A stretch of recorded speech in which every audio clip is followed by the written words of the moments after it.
Thank you for downloading this Brum Radio podcast. For more podcasts, visit brumradio.com.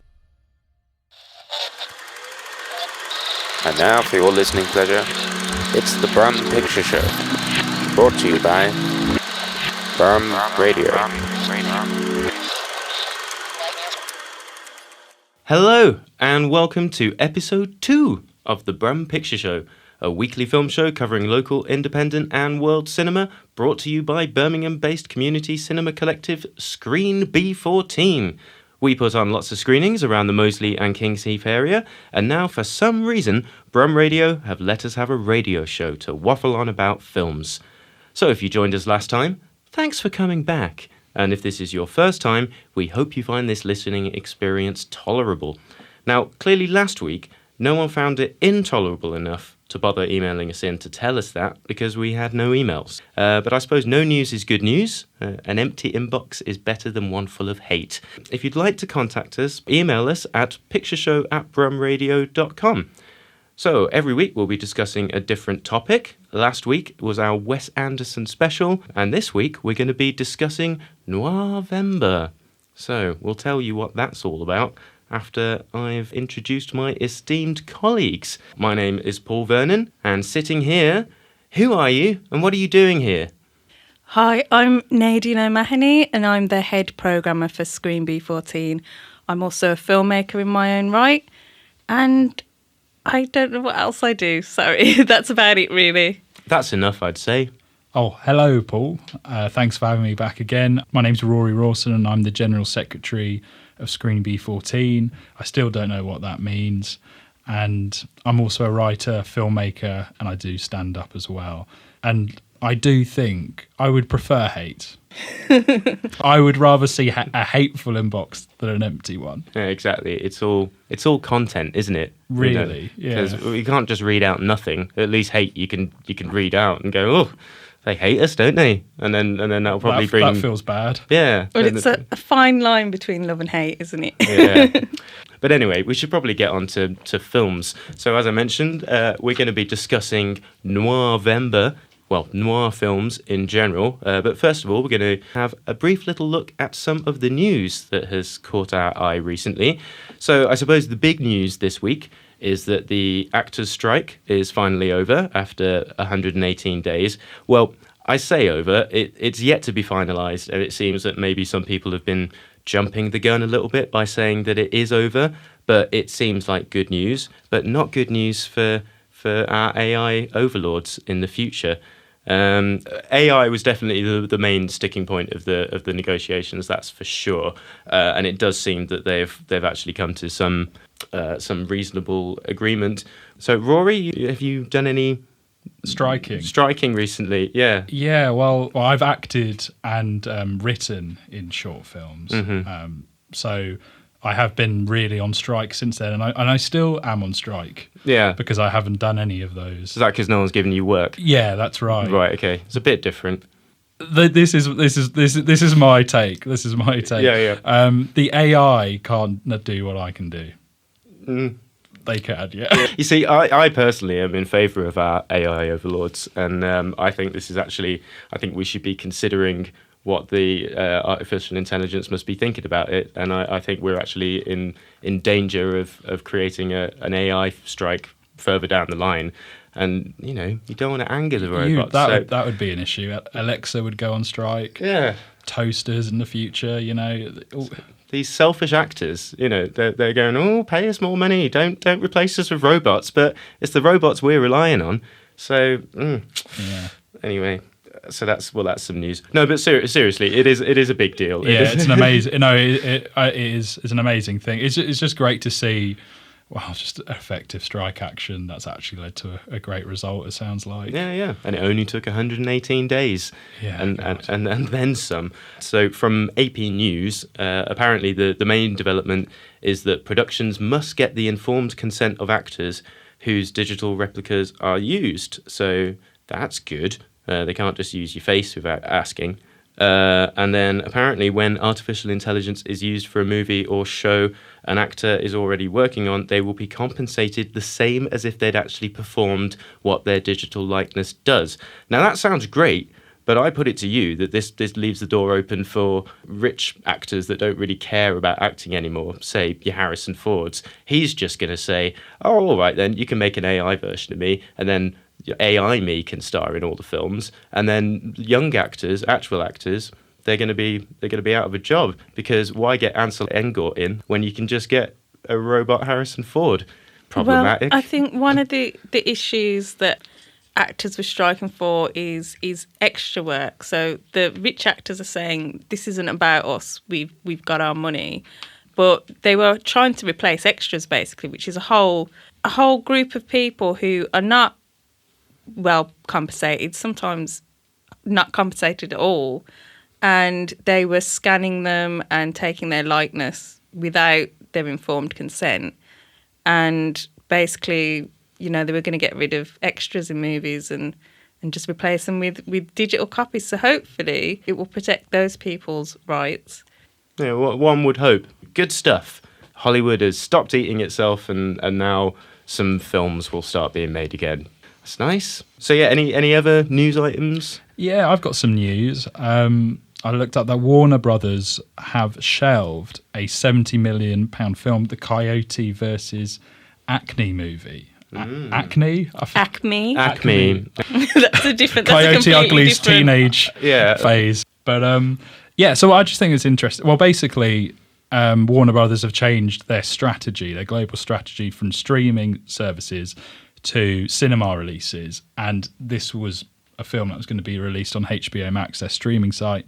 But they decided when it was made that they weren't going to do that to save $30 million on a tax write-down. This film, this has happened before with HBO, with the Batgirl movie and Scoob's Holiday Haunt.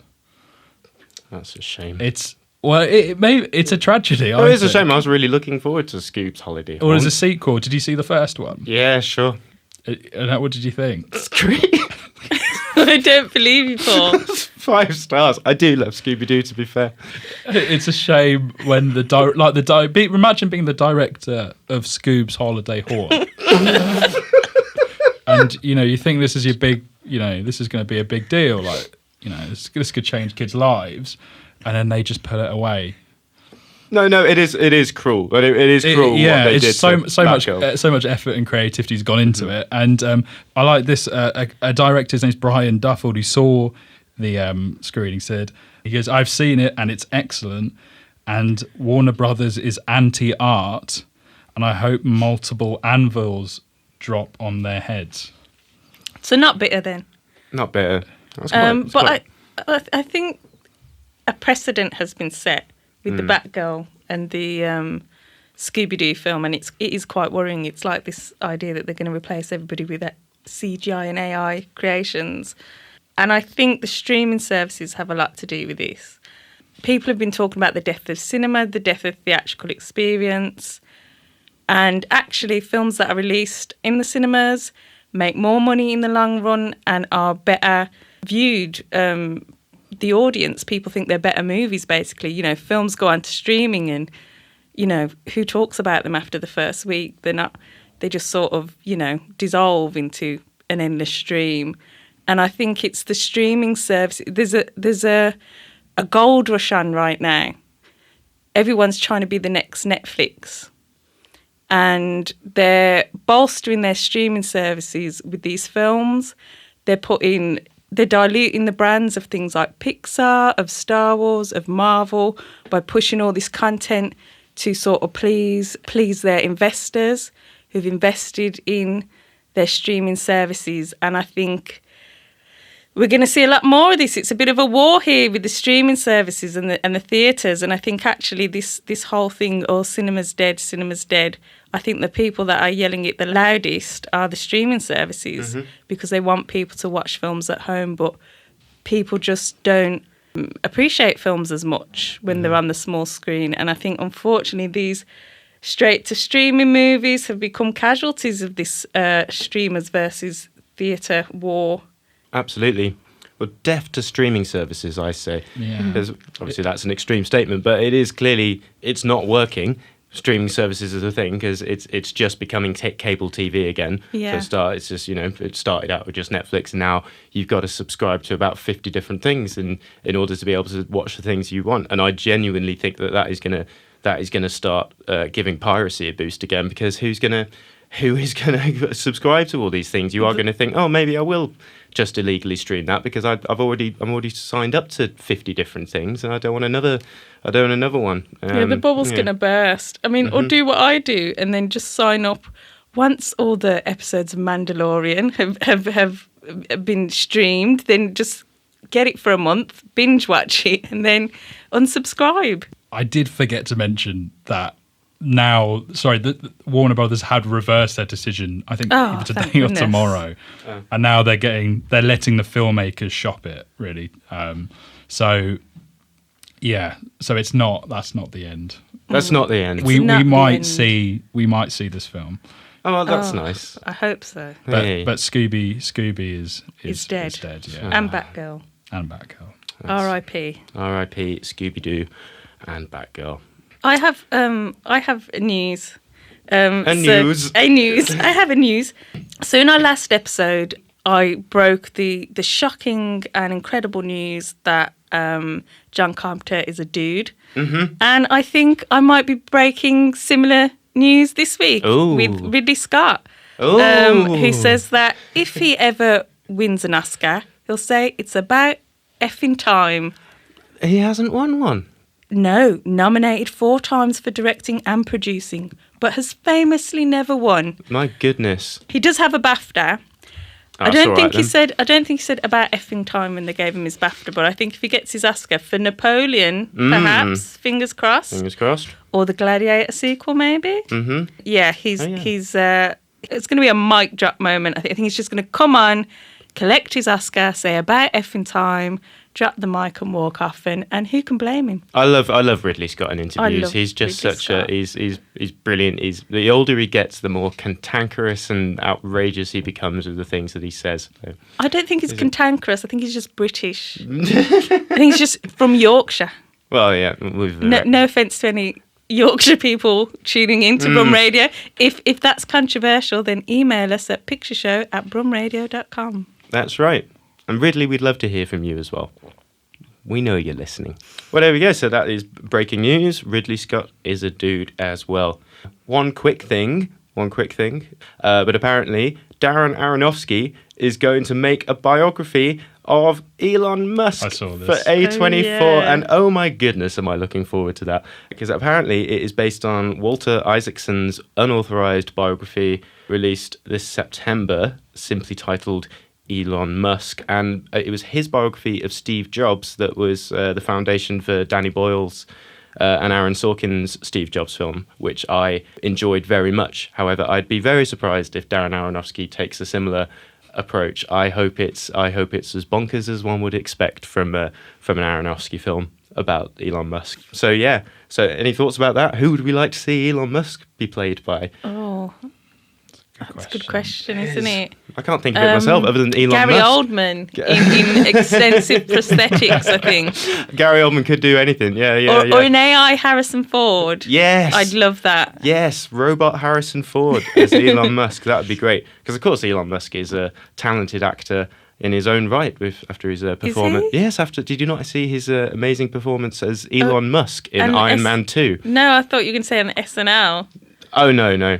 No, I didn't. I did not see that. Yeah, he was in Iron Man 2.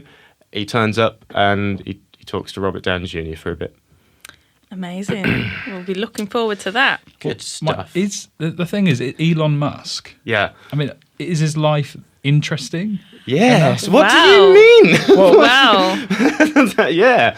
Is he not just an incredibly successul businessman and that's it? And wasn't Steve Jobs? He did have a relationship with Amber Heard, which may pop him in the film. Who knows? And Grimes, lest we forget. Oh my goodness, whom he yeah. has children with unpronounceable names. And he has so many children. Yeah, he's got I think the multiple film children, will be about that. Yeah. How many? He's like trying to repopulate He is. I don't know. He is. The Mars, I think. He does. There's obsession with Mars as well. What's Yeah. that about? And didn't he want to have a cage fight with Oh, with Mark Zuckerberg. I'm so wrong. Yeah. I apologise. Exactly. This is going to be the most exciting Elon Musk film. is fascinating. Yes, he is incredibly. I forgot about the You know. cage fight. And corporate dramas are definitely very vogue right now. You know, you've had BlackBerry and all sorts. Well, and, you know, we've got to so blame the social network for that. yeah, we do. But to be fair, it has produced as a genre, it has produced some fairly solid, decent films. So you know, I'm looking forward to this one. I hope it's mad. That's right.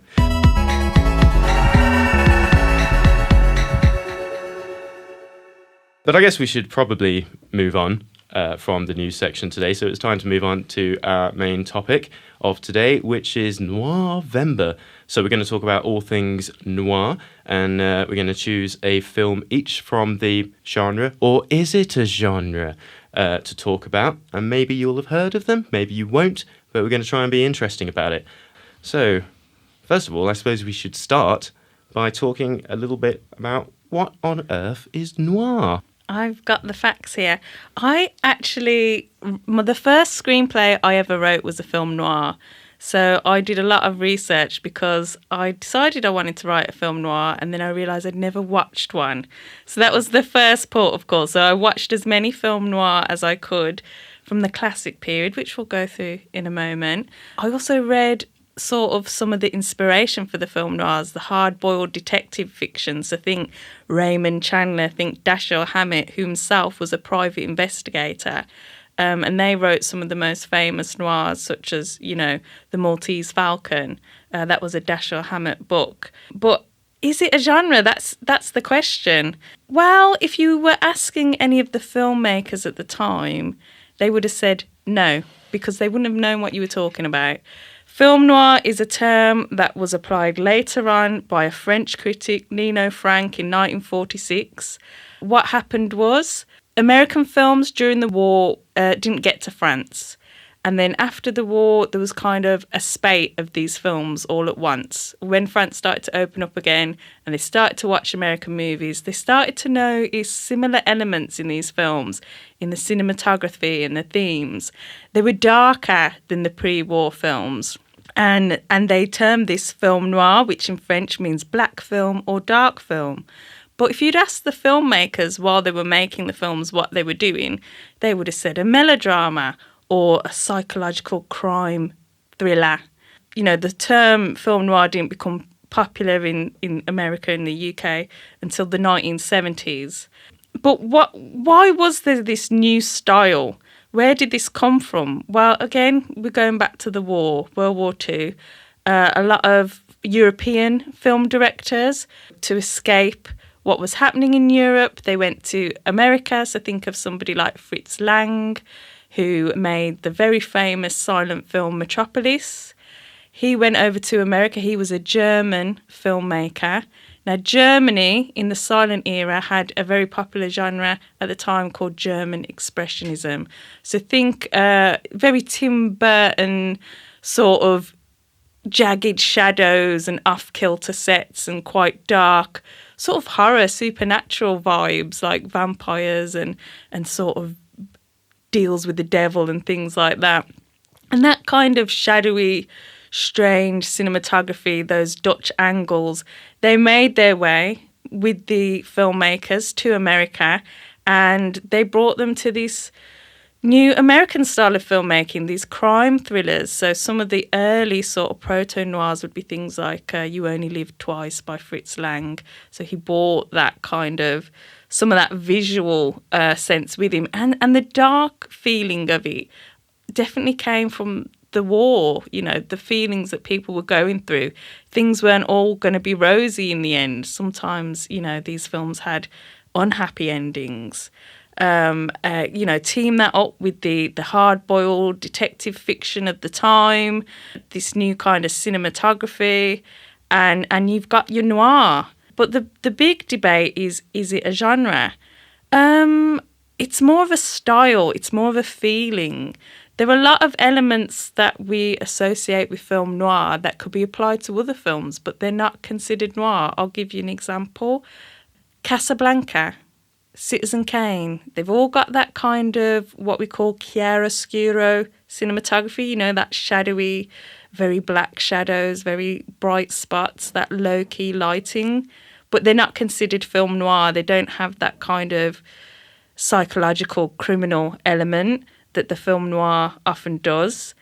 But you'll see a lot of the same stock characters in film noir. You'll see the femme fatale, the PI, the cop, the grifter, or the victim of circumstance.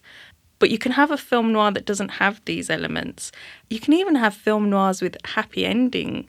Murder My Sweet, for example, has quite a traditional happy ending, but it's about as film noir as you can get. So yeah, it's really open to debate what a film noir is. And the genre evolved as well, or should I say the style evolved. So the classic period, the 40s, the 50s. Once we get into the 1960s, we're no longer in that classic period. And we start seeing other countries trying to take over this style. So we start seeing in Japan, for example, we start seeing them trying to imitate this style. So think Seijun Suzuki, Branded to Kill, and perhaps the first ever neon noir, Tokyo Drifter. But after we get through the classic period, we've got the neo-noir. So think, you know, Chinatown, things like that. And that's very much influenced by the Cold War. They're more violent. They can go further than the films from the 40s and the 50s. And we've got colour photography now.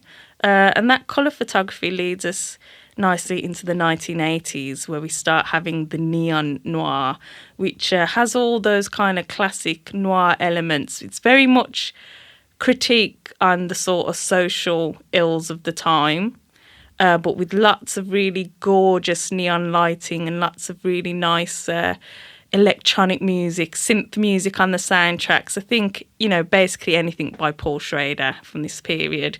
Think Michael Mann, think Thief, think Taxi Driver even, think American Gigolo even. Black Rain, the yes, Ridley Scott film? 100%. Yeah. And I'm glad you mentioned Ridley Scott, because he takes us on to even another offshoot, which is the sci-fi noir, or mixing in cyberpunk elements. So if you think of Blade Runner, I mean, that's about as noir as you can get. Up to the 1940s hairstyles and makeup. The voiceover. The constant rain, or not the voiceover, depending which version you're watching. But yes, definitely. That's why he did put the voiceover in there, because he wanted to tie it into that classic 1940s type noir private detective style. You've got people like David Lynch is very influenced. Yeah, Blue Velvet, that could be considered a neon noir. You've got Tarantino in the 90s, you know, Pulp Fiction. I mean, just the title says it all. You know, those noir thrillers, they were called Pulp Fiction because they were printed on these very cheap, pulpy paper. And then into the 2000s, my favourite era of neon noir, got films like Drive, one of my favourite films. I mean, Nicholas Winding Refn, gorgeous, gorgeous, gorgeous cinematography. If there's one thing you can say about his films, is they're beautiful to look at. And quite interestingly, he's colourblind in real life, and that's partly why his films look like that. He can only see pinks and blues, apparently. So that's why there's so much of that in some of his films. And also, he can only see sort of high contrast images. So that's why his films have that really distinctive style. Very subtle dialogue as well. Yeah, indeed. And it's still evolving. It's still evolving. So we get to East Asian cinema. China has taken on the mantle of film noir, and Korea. So we've got directors like Diao Yinan, Black Coal, Thin Ice, and his Wild Goose Lake. Yeah, these are really beautifully, stunningly shot. I'm excited to see how the genre evolves further, what other countries bring to it, what other sort of technical innovations bring to the genre. So it's not dead, it's still living, it's still breathing, it's still out there. Wow, that's a very impressive summary, Nadine, and I will admit I've heard of maybe 50% or fewer, less? I would say Yeah. less. Yeah. So if you're feeling left out, listeners at home, and we're like, what is this? What am I listening to? Don't worry. I don't know either. But if you were like, what was the name of that film? We are on Letterboxd. Oh. Brum Picture Show. Give us a follow. I will be listing every film mentioned in the show. I did it for episode 1.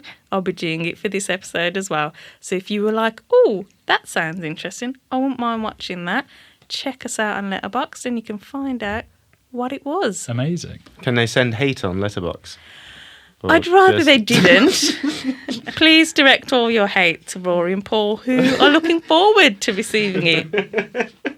Yeah, please, guys. But no, that was a very thorough rundown of the history. But yeah, personally, I'm very unversed in a lot of early noir. Definitely, it's more the neo-noir kind of modern stuff that I am familiar with. But also, I think I have, and I think most people listening will probably have some kind of grounding in noir and the tropes of noir, just simply by the way that it is seeped into popular culture, particularly animation with things like Who Framed Roger Rabbit, and even a lot of Simpsons episodes. There's the dumbbell indemnity, which is obviously a reference to Double Indemnity, and there's also the dad who knew too little. And I feel like a lot of just Looney Tunes stuff in general, and things like Duckman and Harvey Birdman, Attorney at Law. Anyone remember that? No, No. but I've got to say, just Yeah, some of well. those titles you mentioned, one of my favourite things about film noir are their titles. So I think my favourite ever was Kiss the Blood Off My Hands. What a title for a film. Oh, that's wonderful. We need more interesting titles. Yeah, get on it, Hollywood. Yeah, now Yeah. you're off strike. But the point is, I suppose, if you think you don't know noir, you do. Because of popular culture, it's seeped in, it's everywhere. So I suppose now we should probably talk about some noir films. So each of us are going to take a noir film that you may or may not have heard of, and we're going to talk about it at some length. And first of all, we have Nadine's pick, who's been keeping her pick a mystery from us until now. So, Nadine. Well, this was really hard, but I wanted to go classic, but I also wanted to do something slightly different. So I've gone for a British noir because, yes, we were making them as well. Certainly quite influenced by the Americans, I'm sure. But then we were close to Europe as well. So we had, all that German expressionism and whatnot coming through. In fact, Alfred Hitchcock got his start in silent films in Germany, I believe. If I'm wrong, please do email him to let me know otherwise. But it's interesting to mention Hitchcock because I feel this film is a bit of a spiritual cousin to Psycho, and it's Cast a Dark Shadow, 1955 film starring Dirk Bogarde and Margaret Lockwood. And it's Cast a Dark Shadow, 1955 film starring Dirk Bogarde and Margaret Lockwood. And I just really love this film. I mean, the cinematography is just gorgeous. The opening sequence is it's very Giallo-esque, actually. If you don't know what Giallo is, they're these 1970s horror movies. They're kind of Agatha Christie meets slasher in Italy, if you can imagine such combination. And this has got a flavour of that in the opening sequence, which is quite abstract. There's this woman's face. She's got the fear on her face of these monsters coming at you from left, right and centre. And then this man in this shadowy figure, and his eyes are lit up in that gorgeous way, that theatrical lighting that so many of these films have. And it's Dirk Bogarde, and he's a wrong 'un. And his name is Edward Teddy Bear.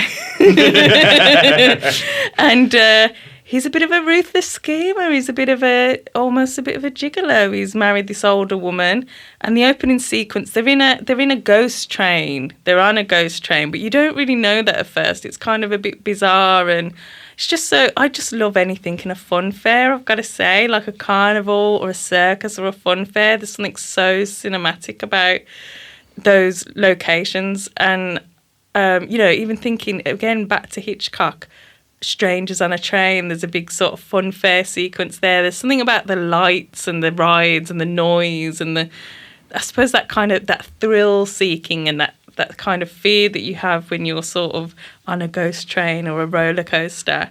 So I just the opening sequence just pulled me right in. In fact, I was just going to watch it again last night just to sort of refresh my memory. I was just going to watch a little bit, and the opening sequence was so good I just had to watch the whole thing. Yeah, it's just so, like I said, it has a flavour of Psycho and Peeping Tom, which come out, 6 years later. So he's this young man. He's quite attractive. He looks a bit of a teddy boy with his kind of quiff hairstyle, but he's married to a much older, richer woman who sort of looks after him, and things take a dark turn when he realises that she's thinking about rewriting her will. And, there are he has these weird little conversations with her. Well, not her, spoiler alert, she passes away. But I won't tell you how. But he has these conversations with her when she's dead, and it just brings to mind this kind of proto-Norman Bates character. He's talking to a rocking chair that he rocks, so it's almost as if she's sitting in the chair.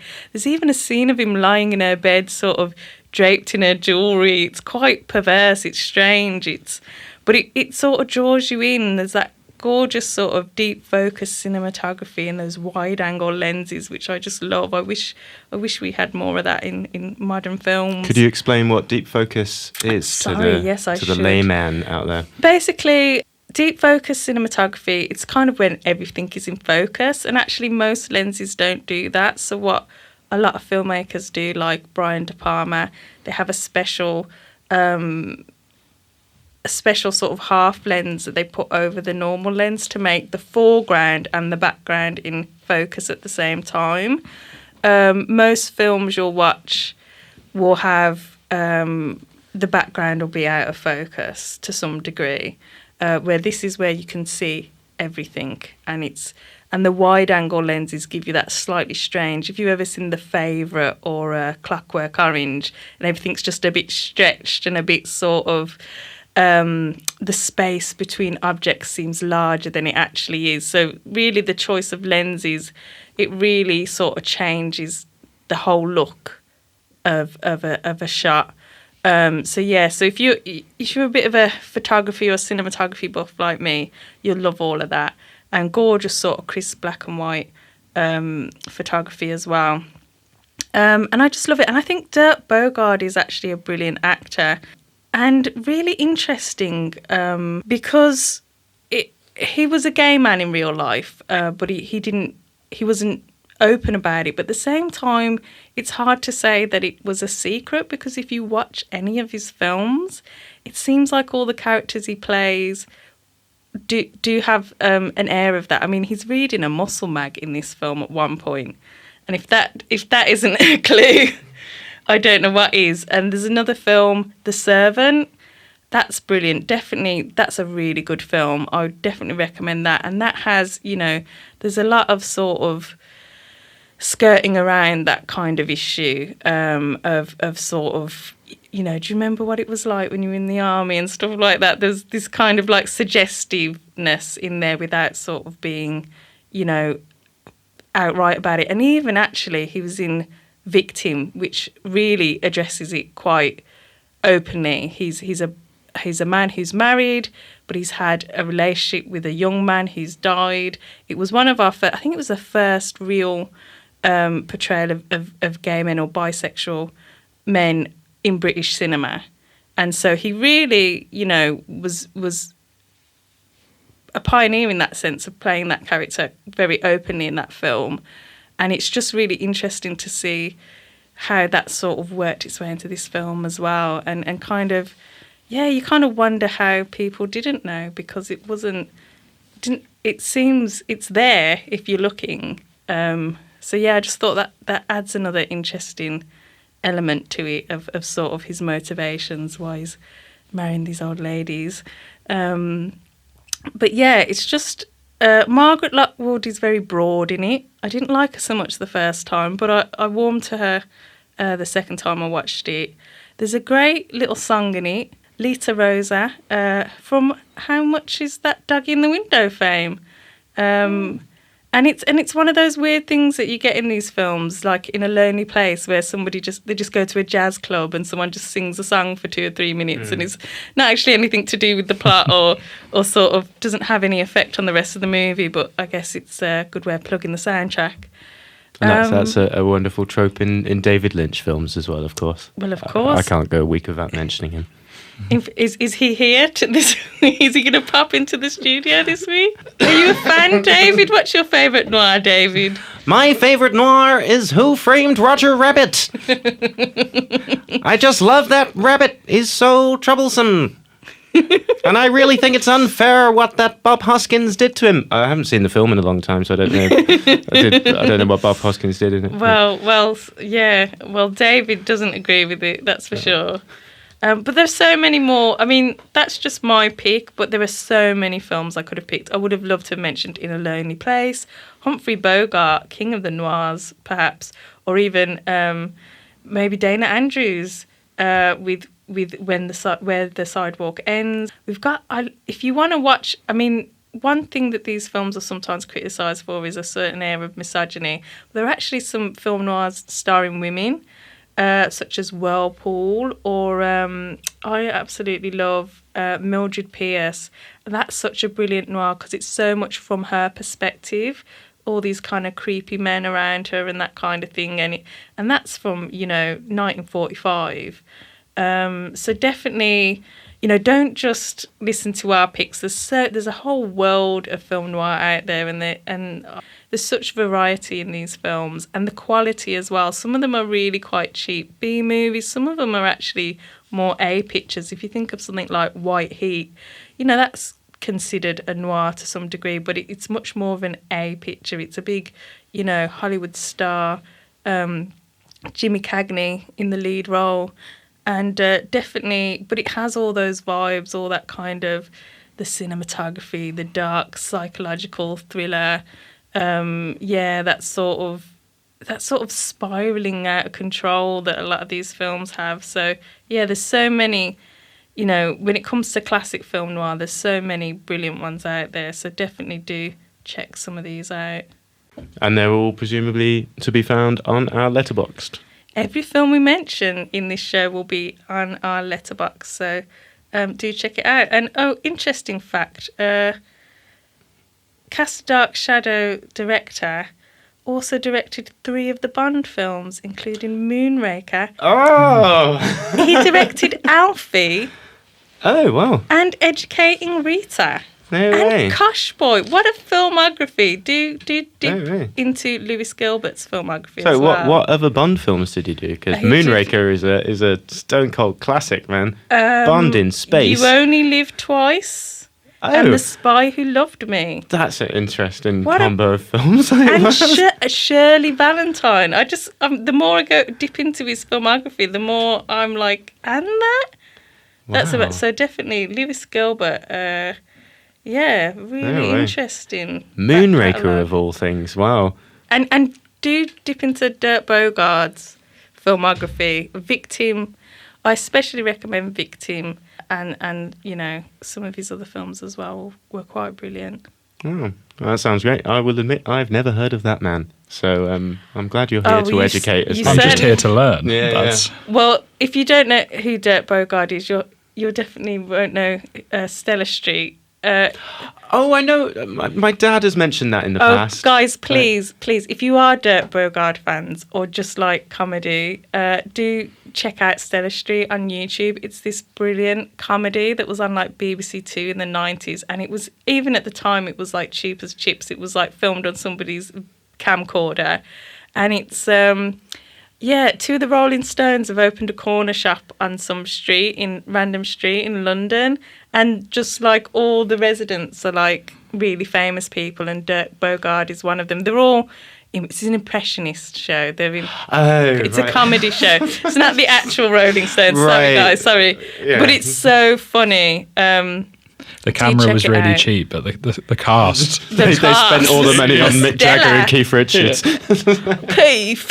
Have you got those tins of beans? Oh, we got Nadine on the impressions now. Was it me? It was Mick Jagger. All right, Mick. I couldn't tell. Oh, nice. Well, that all sounds great. So if you're not going to check out the film noirs, please do check out Stella Street because it's hilarious. If that is your one takeaway from Yes, listening to this, please. listen. Yeah, very good. It's so weird and obscure. But yeah, if you want to see Dirk Bogarde buying his, tin of baked beans off Mick Jagger and Keith Richards, then that's what you got to watch, mate. That sounds like an ideal Friday night, man. That sounds great.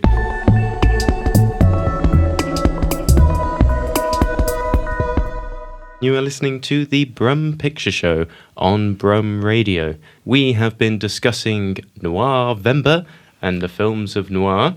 Yeah, so watch as many film noir as you can in Noir-Vember. I guess Noir-Vember is kind of, we're doing It's it. halfway through, yeah. Yeah, it's halfway through, and also it's meaningless, isn't it? It's But- just another one of these internet things like Star Wars Day, like Yeah. May the 4th. And is there Alien Day as well? That's the date they went to the Nostromo or whatever it is. That's a thing. Yeah, but just Alien Day. remember, a film noir is not just for Noir-Vember. It's for the Exactly. whole year round. It's for life. Yeah, don't you forget that. But nevertheless, it's Noir-Vember that we're doing Yeah. now. Yeah, so it's just a lovely excuse to watch some noir films. But Exactly. And talk about them. yeah, I guess it's the only month that rhymed. Yeah. Noir. It's got an N in it. Noir. Noir. Jesus. Noir. Yeah. Noir. Noir. Noir. Noir. January. I think that's going to be cut. I like noir. It's like Smarch from The Simpsons. Yeah, exactly. I'm trying to think of other ones. But no, we're getting No. sidetracked here. So we've just had Nadine's pick, which was, what was it called again? Cast a Dark Shadow starring Dirk Bogarde, a dishy Dirk Bogarde, and a Ooh. very broad Margaret Lockwood. Let's not objectify Dirk Bogarde, shall we? He's a heartthrob. Inappropriate.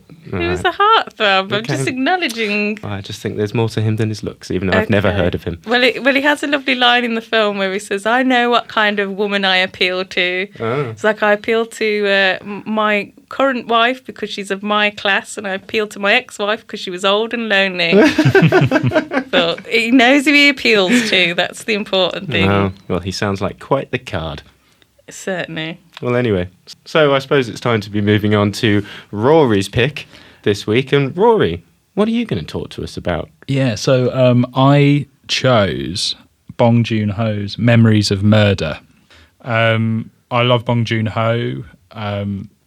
Went to watch Parasite in the cinema. I knew nothing about Parasite when I came in, and I didn't realise it was the greatest film ever made. So I went into the cinema, experienced the greatest film ever made as a surprise, came out, and just haven't stopped talking about it since, really. And then after that, I went through most of Bong's films, so Okja, Mother, saw Snowpiercer. But yeah, no, this one it's sort of loosely based on South Korea's first confirmed serial murders. It was in the 1980s.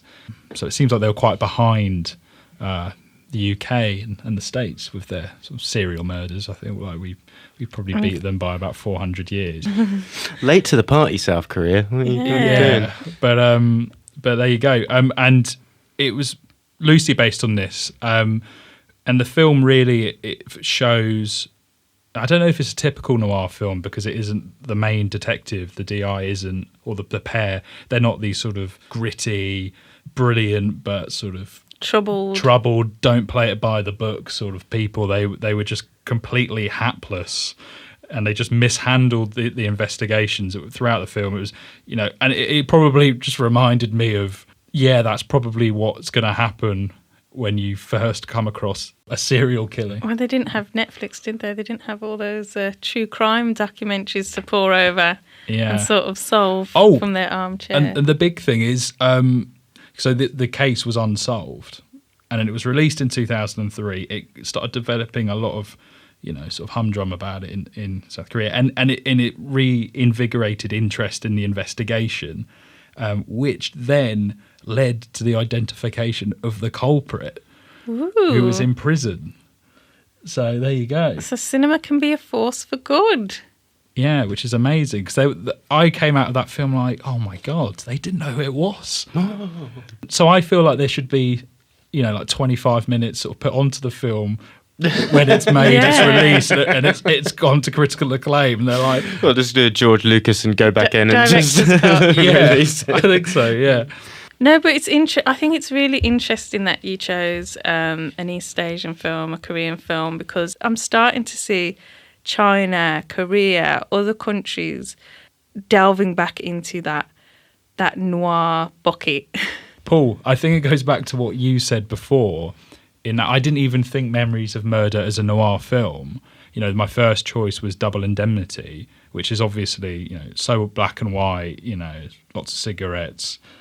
Classic. A classic noir film. And I didn't never even considered in some ways noir to be modern. But when you Blade Runner. but when you start listing things, I'm like, Yeah, oh my God, that Drive. is everything a noir is. Yeah. It's just you don't think of it in terms of that genre. I think a lot has to do with the look, because that's something that is so characteristic of noir films. So we think that black and white, the chiaroscuro, the shadows, the wide angle, sort of the Dutch angles, which are the angles that are slightly slightly askew, and we think of that. And that's just a style. That's just there are films that look like that aren't noir. Noir's more of a feeling. It's more of a vibe, man.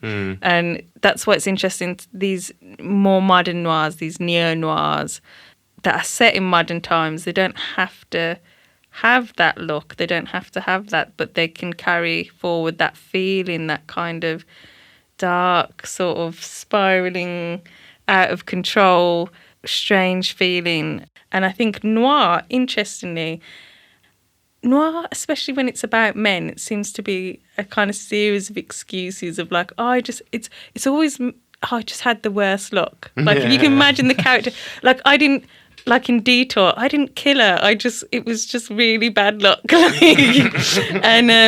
when they're about women, it's much more about psychological flaws. So if you look at Whirlpool, it's about a compulsive shoplifter, but she's drawn into this sort of dark downward spiral because she's got a flaw in her personality. She's got this need to shoplift. But yeah, the men in noir, they're always kind of dragged in. Can't catch a break. Yeah, exactly. It's never their fault. It's basically just a series of excuses for bad behaviour in these films. Where it's often ordinary men finding themselves in extraordinary situations. Usually tempted into it by some, foxy woman. Uh-huh. Well, then that nicely brings me on to my pick, which is Under the Silver Lake from 2017. So that's kind of a much more modern take and very much comes under the neo-noir movement, I suppose. And it's from David Robert Mitchell, who made one of my favourite horror films of recent times, It Follows, which is fantastic, if not for a somewhat flawed third act. And it's very much about an ordinary man who is tempted by a foxy lady into an absurd situation that he could have avoided if he'd done nothing.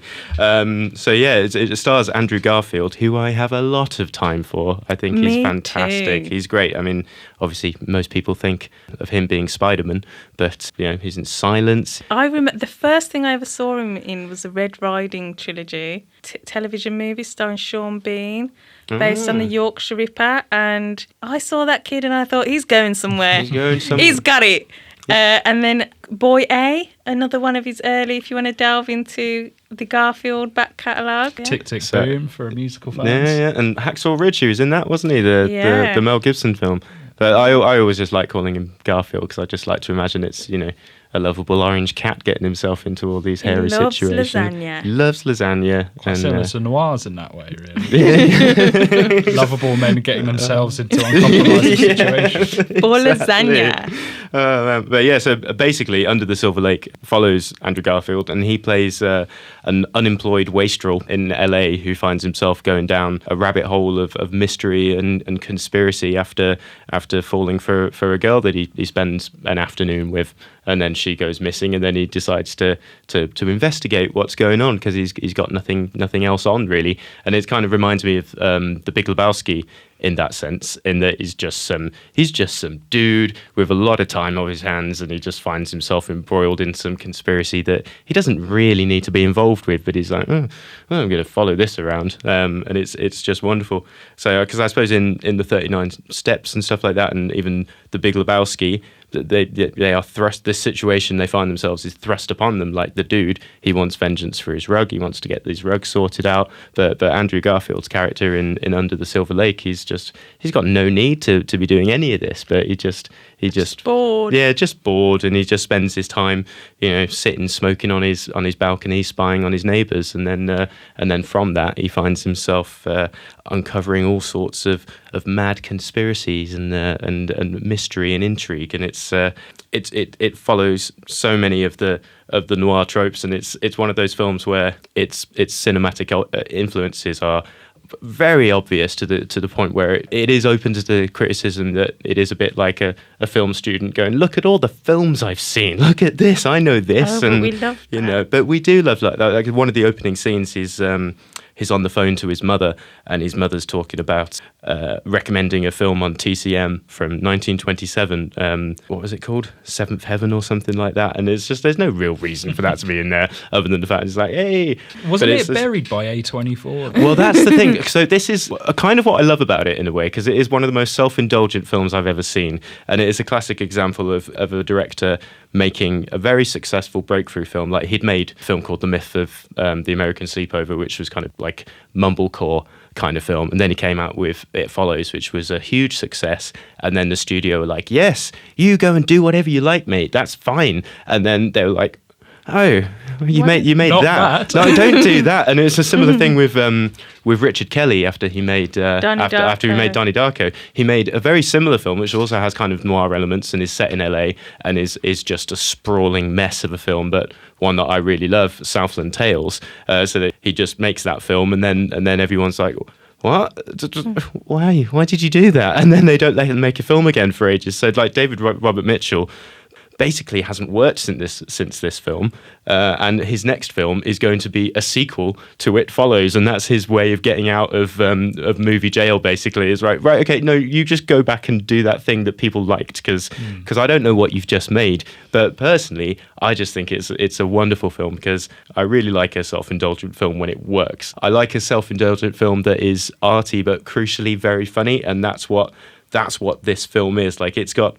As I say, it's got all the noir tropes. Like he finds himself in this ridiculous situation where he's just going around like meeting with different interesting characters and finding little extra pieces of the mystery, which then sends him on to the next thing. And that's like a very kind of Raymond Chandler thing where it's just like, oh, I'm going to meet this odd character and then we'll talk about this thing and then we're going to move on to this, and it all just unravels and he just goes further down the rabbit hole. And it's got this fantastic, noirish score by Disaster Piece, the full orchestra and the woodwinds and all that. And it's very in your face with the semiology of noir, if you will. And like even though it's got these washed out LA tones and LA cinematography, it still plays with shadow, and there's still these bits with these shots where it's just like, I can tell that's influenced by a film I've not seen.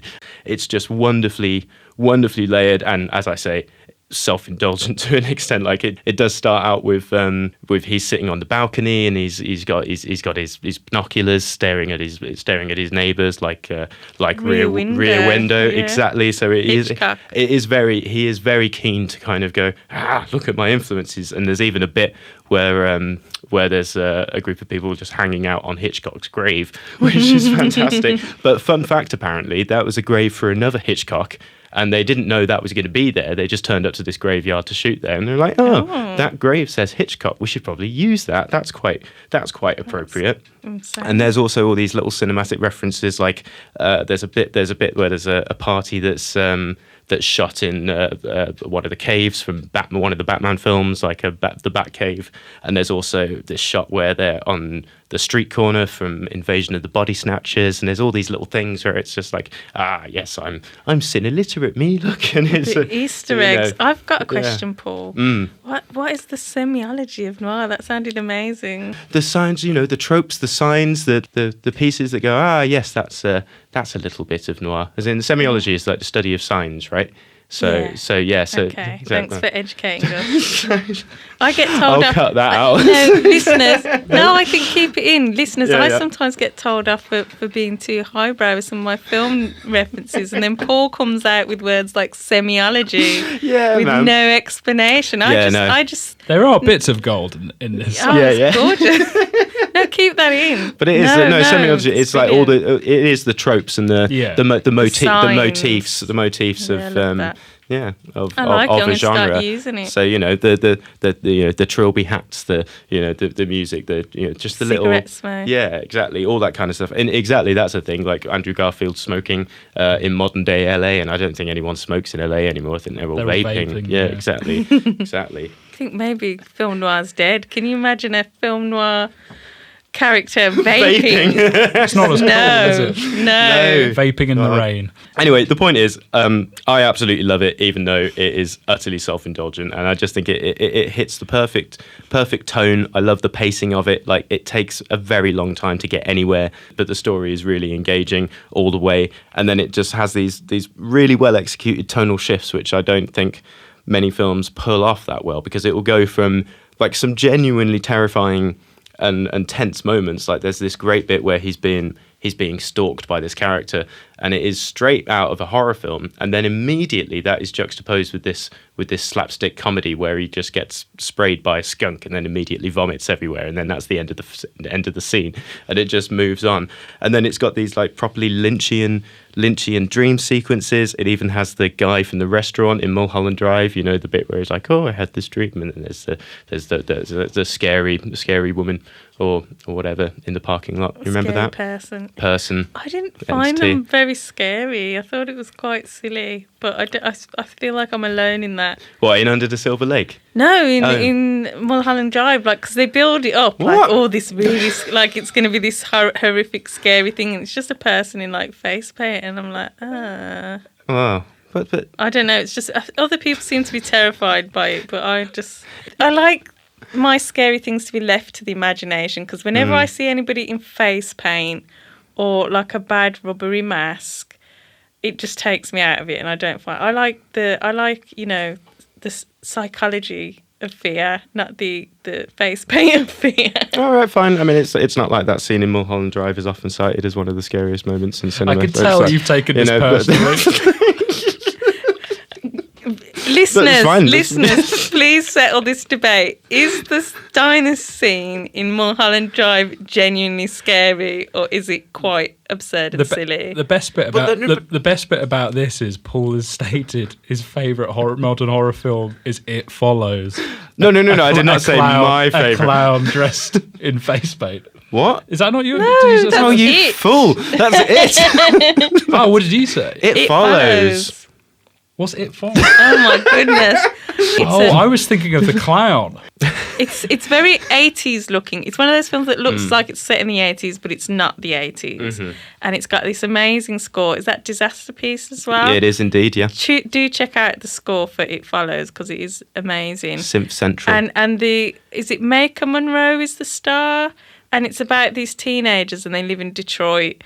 And there's this kind of thing that's following them, but they can't. There's only one way to get rid of it, and I don't think we can discuss that in detail on a Saturday afternoon. I was confused. Yeah, I was like, why? No. You've never mentioned that you loved the big scary clown. No, I in fact, I really don't care for the recent It films at all, especially the second one. I thought that was Tim Curry, though, classic. Awful. Yeah, that was all right. But anyway, the point is, there's an entity that you that you have to get rid of. It follows it's like you a curse, if you, isn't it? Yeah, it follows you if you perform a certain act that we probably can't discuss at Saturday at 4:00, and then the only way to stop this thing from following you is to perform that act with someone else. To give it to somebody else. Yeah, I have heard of this. Actually. Yeah. The point is, the scary thing about it is it can take on the form of anyone, even someone you know, but also it just walks towards you. It can't run. It's just constantly walking, but with, like a snail. Like a zombie.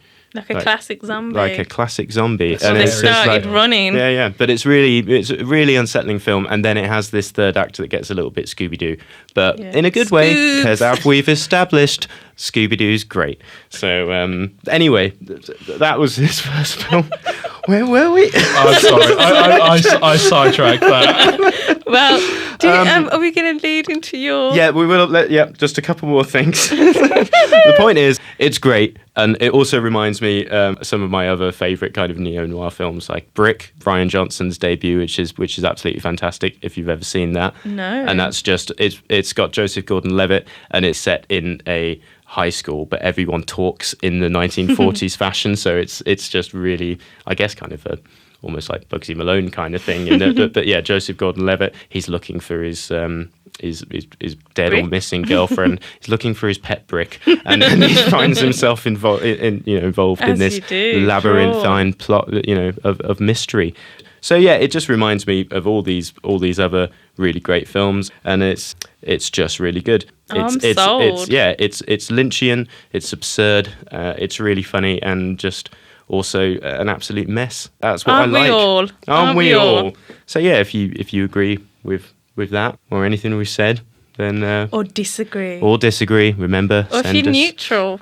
Yeah. And you're not sure, just tell us. Let us know. I mean, if you're neutral, that also won't make great content. But as we say, it's better than nothing. Just talk to us, please. It doesn't even have to be about films. Just say you're right. Say hi. But anyway, so yeah, Under the Silver Lake. I love it. Most don't. Watch it or don't. There you go.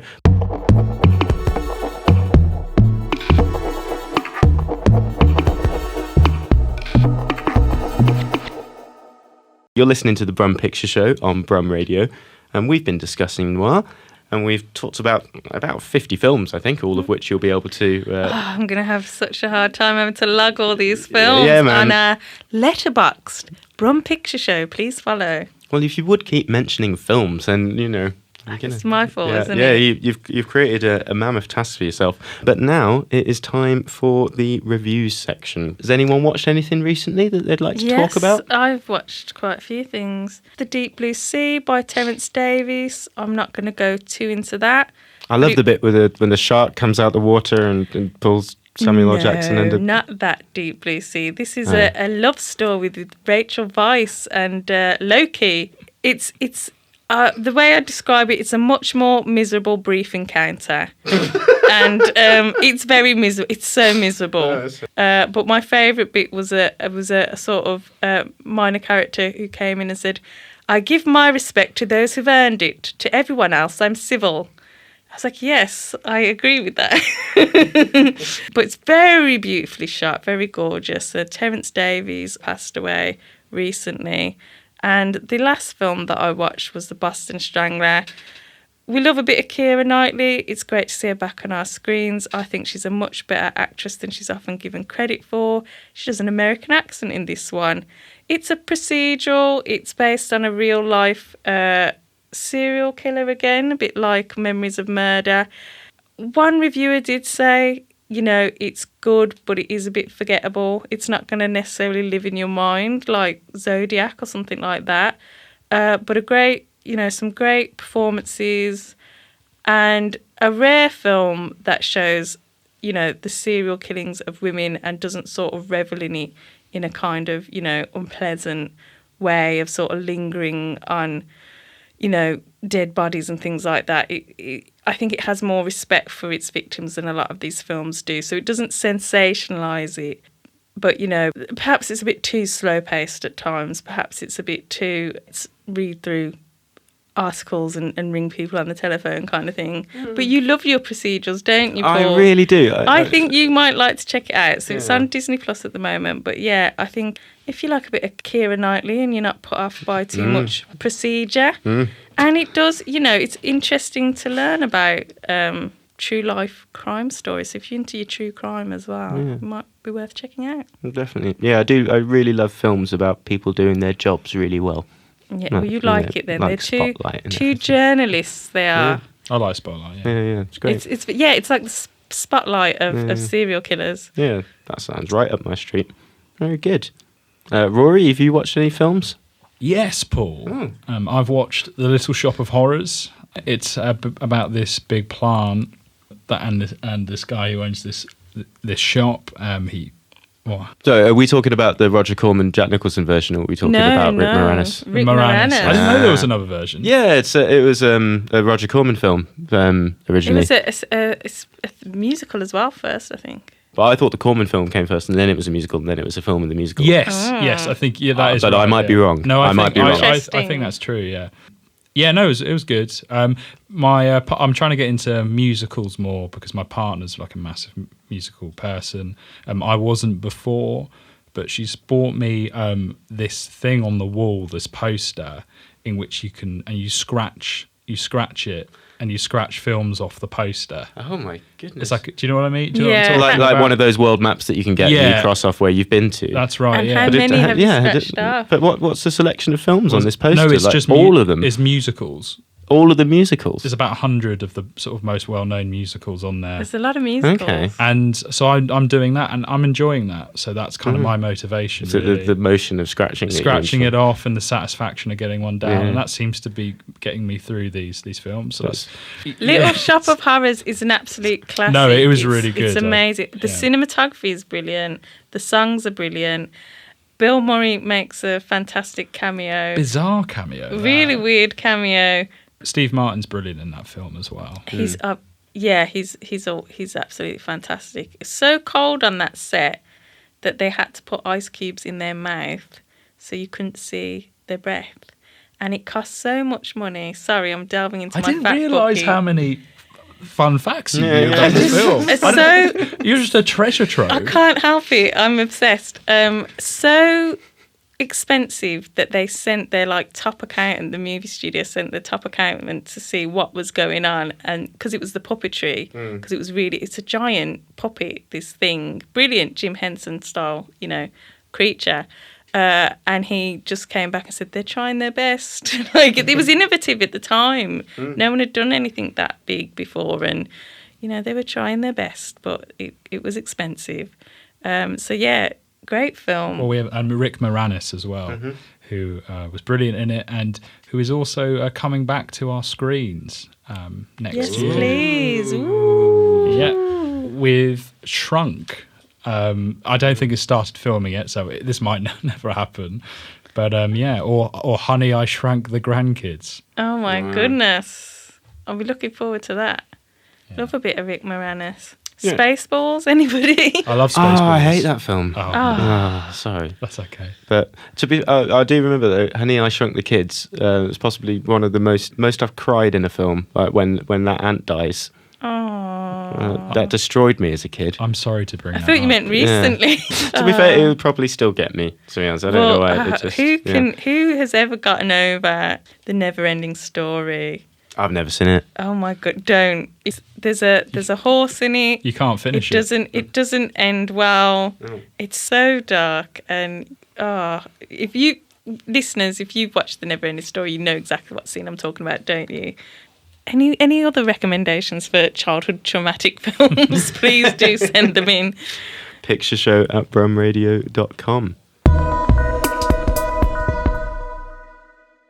Just quickly, I want to mention possibly one of my favourite films of the year, like hands down, top 5 films, and that is The Royal Hotel, which is a truly engrossing film about how awful men are. It was directed by Kitty Green, who started out making documentaries, and she also made a film recently called The Assistant, which is about misogyny and sexual harassment in Hollywood, which I now really want to see, having seen this film, because I absolutely loved it. And it's about 2 Canadian backpackers in Australia. So we follow Hannah, who is the more headstrong and sensible one, and Liv, who is more chilled and irresponsible. And she runs out of money, meaning that they have to find work last minute at a pub in a remote mining town. And they are warned that they will have to deal with a lot of male attention. And it's just such an effectively done film, because the first act feels like it's the opening act of a horror film, and you think it's going to turn into a kind of Hostel style torture porn film,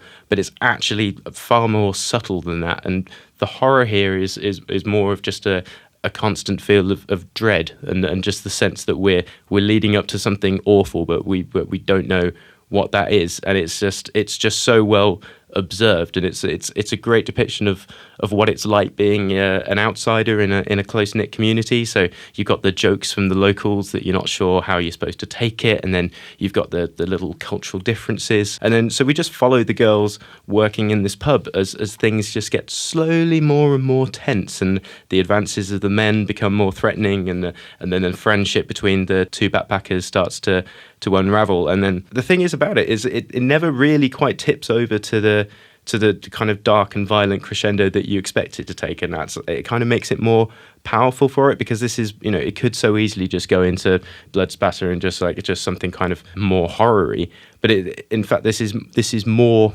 realistic depiction of misogyny, and it's focusing on just the little subtle things. Hannah's being constantly told to smile. That classic thing is just, why aren't you smiling, love? But the whole point is that they're just trapped and isolated there, and there's nothing you could really do about it because they're in the middle of nowhere, and they're reliant on the locals to kind of help them out. Because the moment they arrive at the pub, they are locked in. There's no escape, and it's just slowly ratcheting tension throughout the whole film.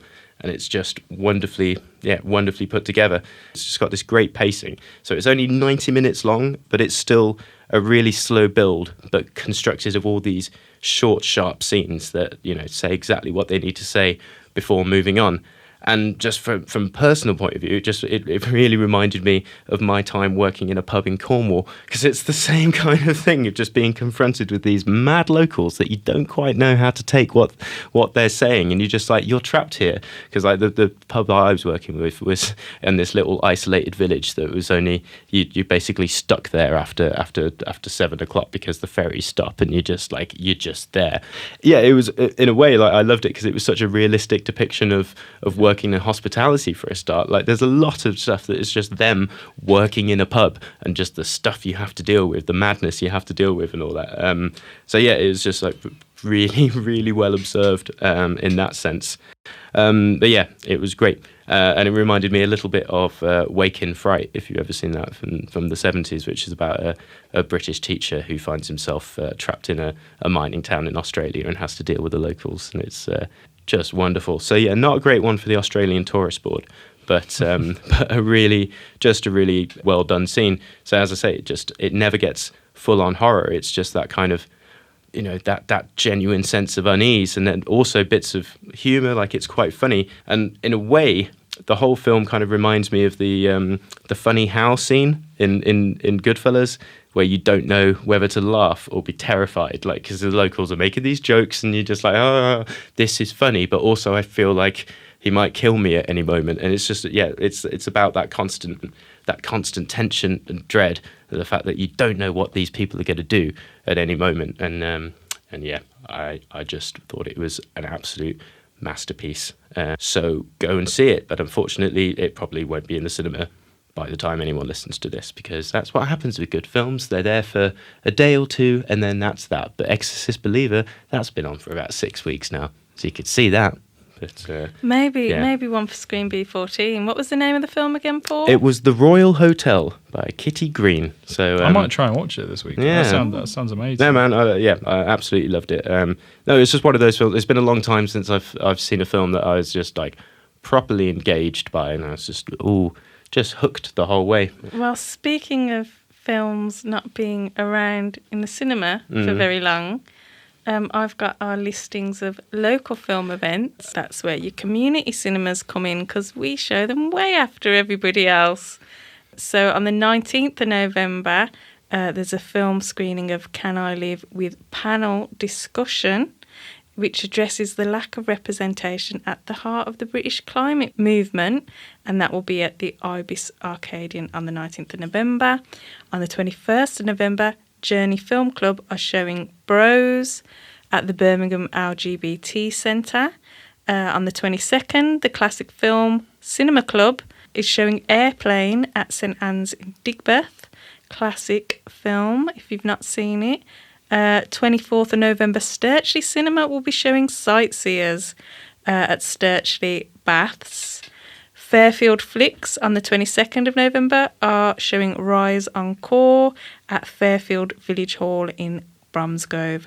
And the Feckin Odeon Cinema Society, yes, you heard that right, the Feckin Odeon Cinema Society will be showing Elvis on the 25th of November at the Feckin Odeon in Feckenham. It's a real place. I looked it up. It's a real place. I've looked it up. In the Midlands? Yes. Wow. In Feckenham, near Redditch. And most excitingly of all, Screen B14 is back in our home, our spiritual home, our actual home of King's Heath, for the first time since 2020. Woo! Woo! Woo! With a really weird coincidence, and I this wasn't planned at all, but the last film that we showed in King's Heath was a charity fundraiser for King's Heath Action for Refugees, a non-profit who help refugees and asylum seekers, and this is also a fundraiser for King's Heath Action for Refugees, and I've been wanting to programme this film for a long time. It's absolutely brilliant. It's called Limbo. All proceeds from ticket sales go to King's Heath Action for Refugees. This is on the 26th of November at the Kitchen Garden Cafe in King's Heath. Do grab your tickets while you can. They are selling like hotcakes, and all proceeds go to King's Heath Action for Refugees. Wow, that's an exciting lineup of stuff happening. Particularly Sightseers, huh? The Sightseers is one of my favourite films. Ben Wheatley is just wonderful. I have to say, Sturchley Cinema have a great programme, so do check out their screenings too. I get quite jealous because often they show films that I want to show, because I'm the head programmer for Screen B14. I don't programme all of the films. We're a collective, but I programme most of them. And some of the best ones have already been shown by Sturchley Bath, so friendly rivalry with them. They're lovely, actually. We're great supporters of each other. Don't like the sound of that. No, they're brilliant. But you don't get your food and your drink taken to you like you do at the Cuban Embassy, which is where our regular monthly screenings are. Shots fired. Yeah, Sturchley. Where's your table service? Exactly. So, no, we love them. We love you, Sturchley, if you're listening. We know that they're probably the only people listening. They're very supportive. We love you, Sturchley. Yeah, thanks, Sturchley.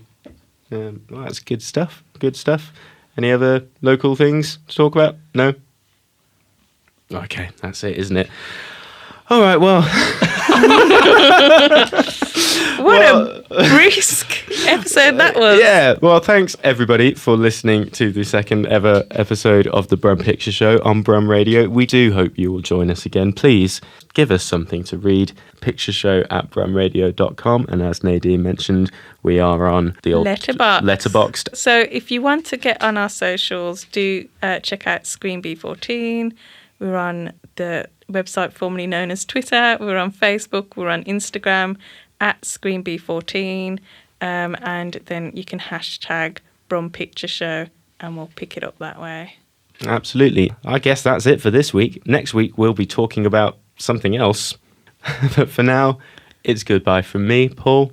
It's goodbye from me, Nadine. And goodbye from me, Rory. Goodbye. You have been listening to The Brum Picture Show, a Screen B14 production for Brum Radio, with Paul Vernon, Nadine O'Mahony, and Rory Rawson. Tune in next time for more film fun, and don't forget to email us at pictureshow@brumradio.com. Thanks for listening. Goodbye. Next one can't be this goddamn long. Oh my goodness. What happened there? That just was crazy. It's like nearly 11 o'clock. I think it's going to be hopefully one of those where there's so much of it. I'll just cut everything. Thank you for listening to this Brum Radio podcast. Don't forget to subscribe and rate us on your podcast app.